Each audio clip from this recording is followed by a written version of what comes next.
That particular Tuesday, I call it Wildfire Tuesday. On that Tuesday, it was a normal Tuesday for us at the office.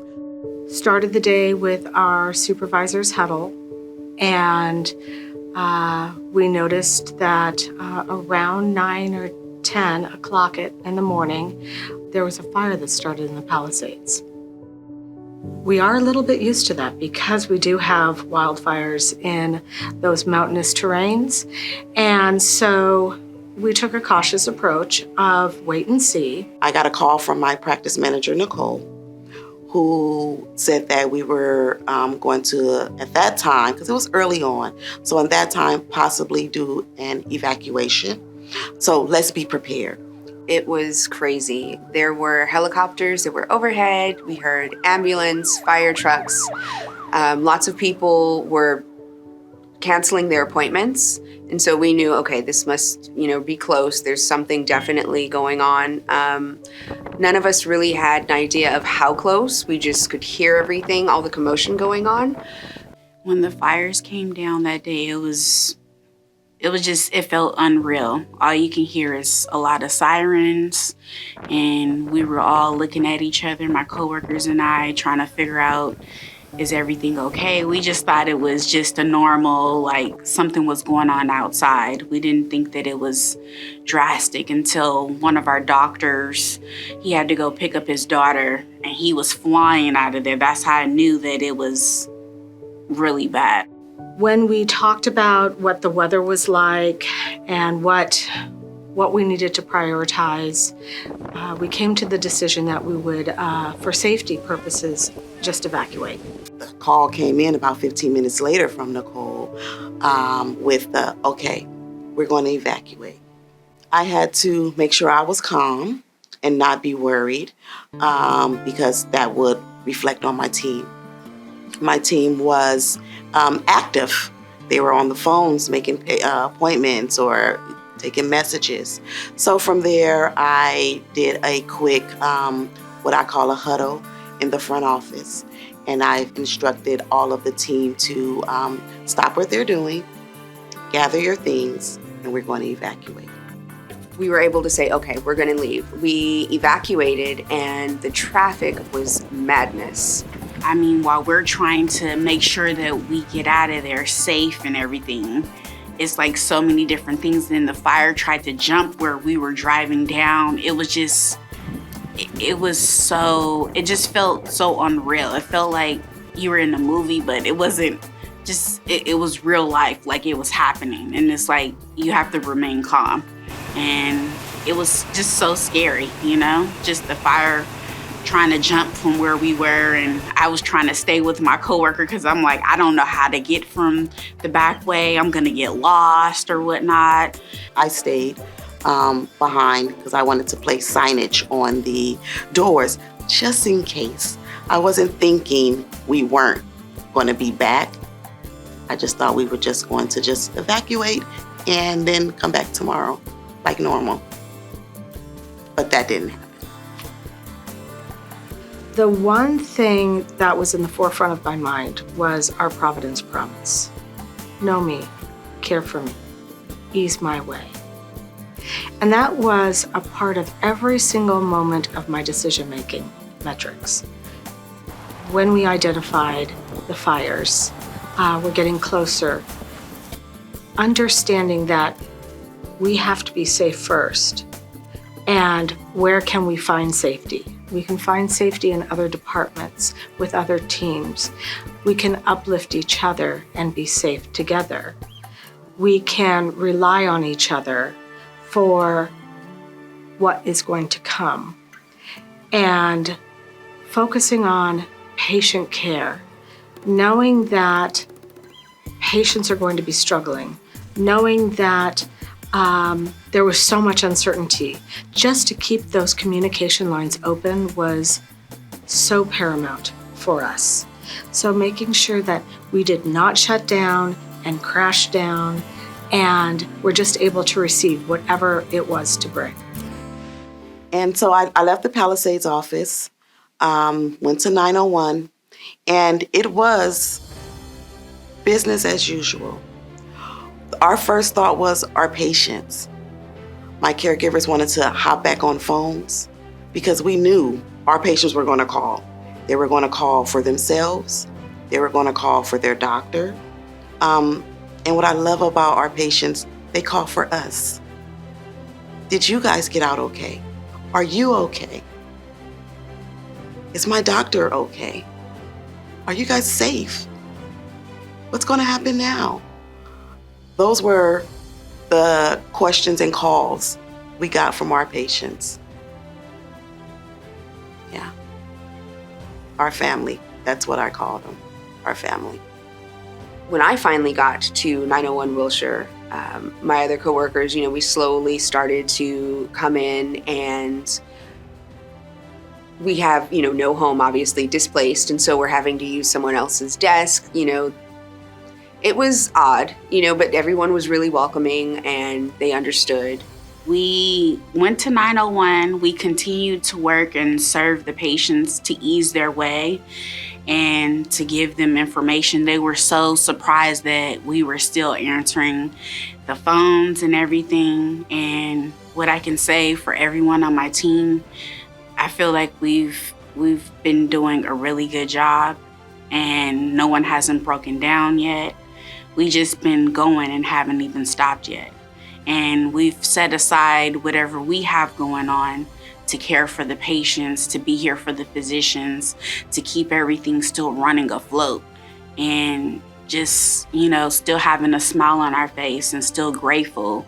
The rest of the day was more of, for Nicole and I, was more of a game plan.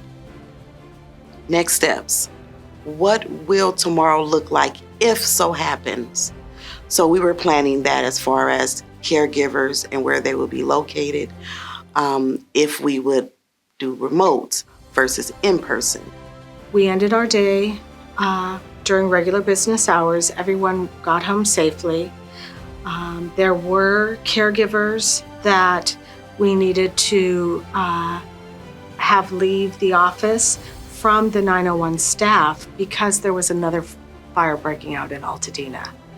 Many of them lived in Pasadena. We wanted to make sure that they could get home safely and timely and care for their families. One of the rules is family first, and that's with everything that we do. If our family is safe and cared for, we can then pivot to care for others. And as we progressed through the night, I got a phone call from the property management folks that the tree outside the building was burning. So now here we are the next day, and we are in, at that time we were at our Ocean Park location, another sister location. And I waited all morning for confirmation. Like, is it there? Is it there? And when Nicole said, "I'm sorry, Sharice, your home away from home is no longer standing."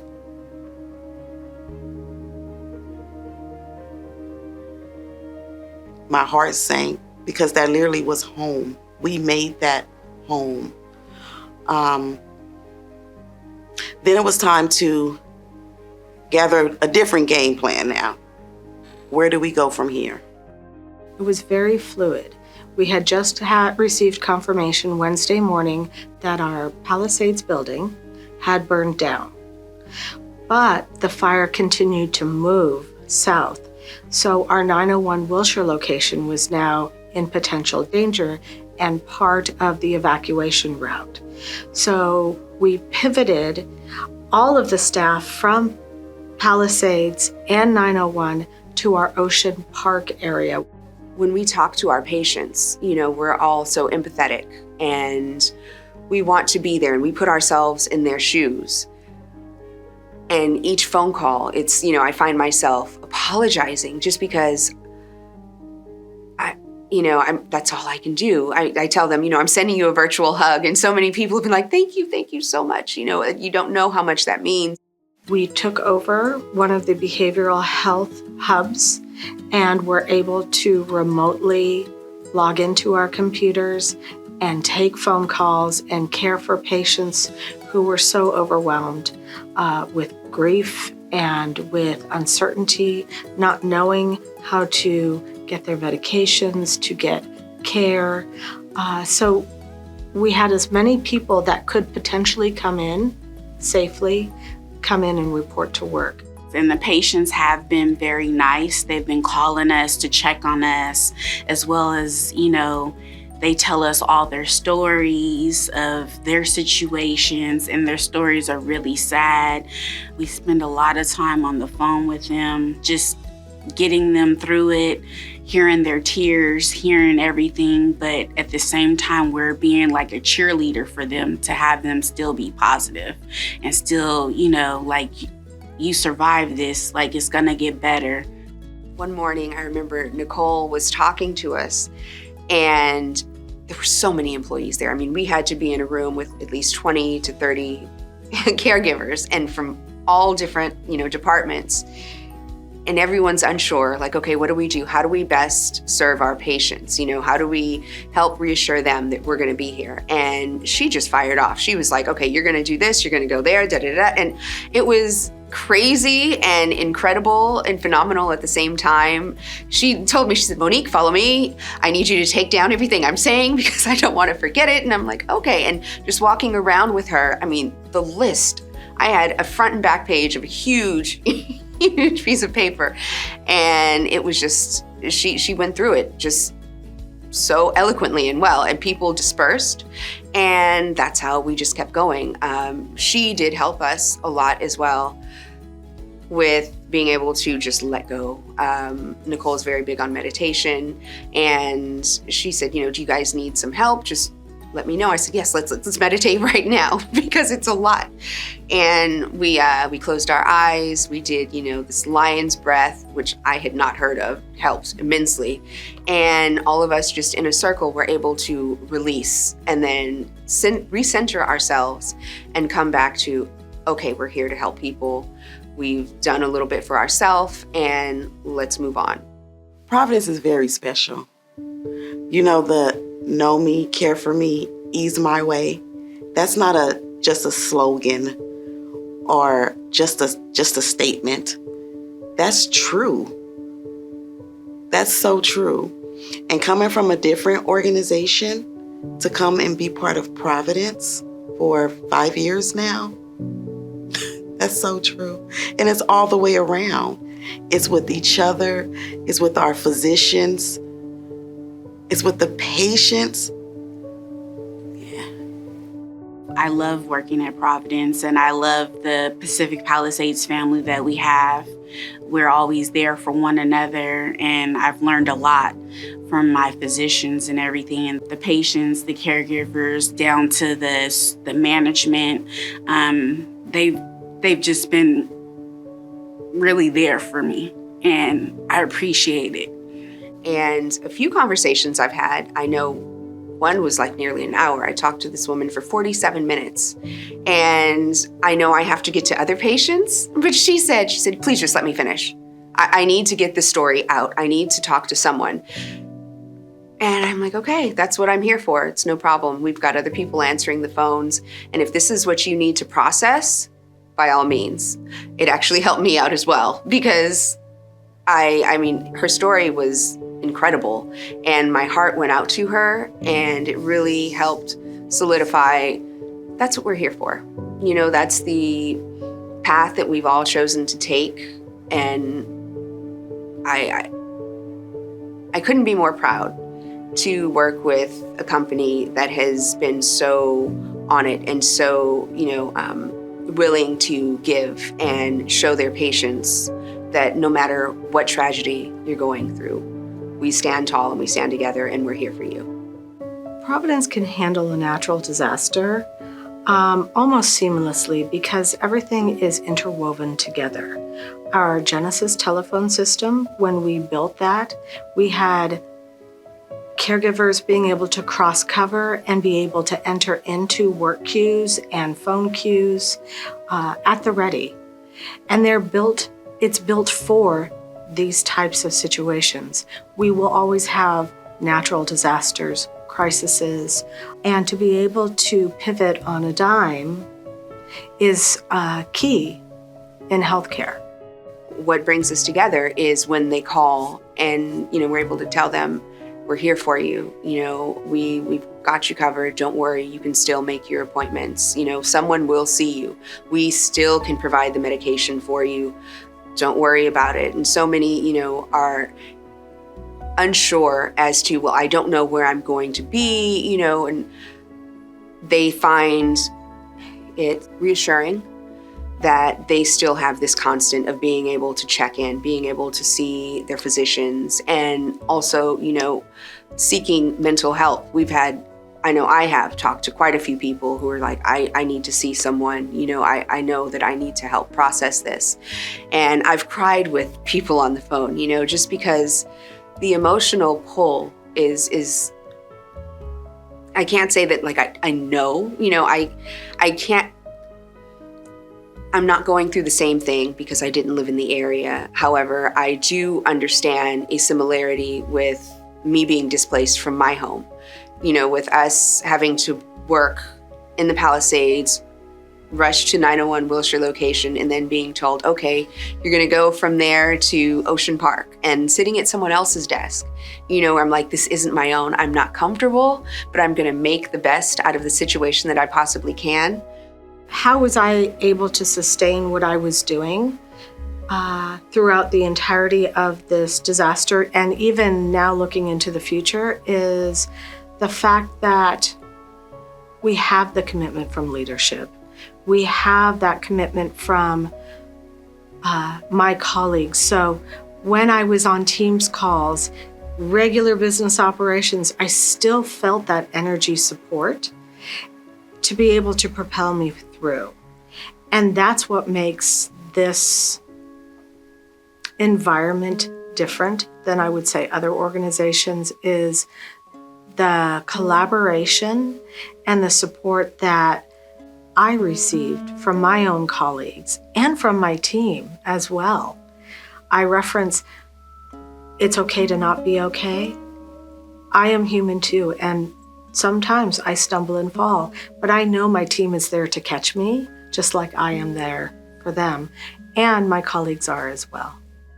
Just working here for Providence is very family-oriented based. They make you feel the love, the care. They ease your way, regardless if you're a patient or a caregiver. The love is felt on both sides, and it's felt a great deal. Every step of the way, support was there, and support is still here to this day. We walk the halls here at the Cole building, and people say, oh, you're from the Palisades office. How are you? Do you need anything? Some people I don't know, a lot of people I don't know, but they know that I've worked at the Palisades office, and they don't care. They want to know, how am I? Me. And then, how is your physicians? How is your staff? I love that. I love that. The plans for the future is to focus on patient care. Where that will happen is to be determined. We are working together, combining two separate medical primary care groups and sharing knowledge and sharing space until we can find the right place to land. Our game plan right now is week by week. Great, it's working. It's working. It's working. So it is week by week.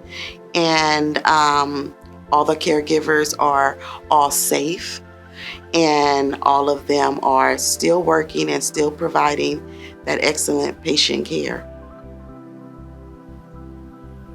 Yeah, that's what we do. That's what we do. I have remarkable teams embedded within my departments. We do a lot of behind the scenes work of prioritizing, making sure we're caring for self. And I'll repeat, know me, care for me, ease my way, is the Providence promise, but that's not just a promise to our patients. It's to each other, and it's a promise to ourselves that we use our own self-regulation, self-awareness, self-care so that we can care for others. And that means sometimes it's okay to not be okay, and to be able to verbalize that safely.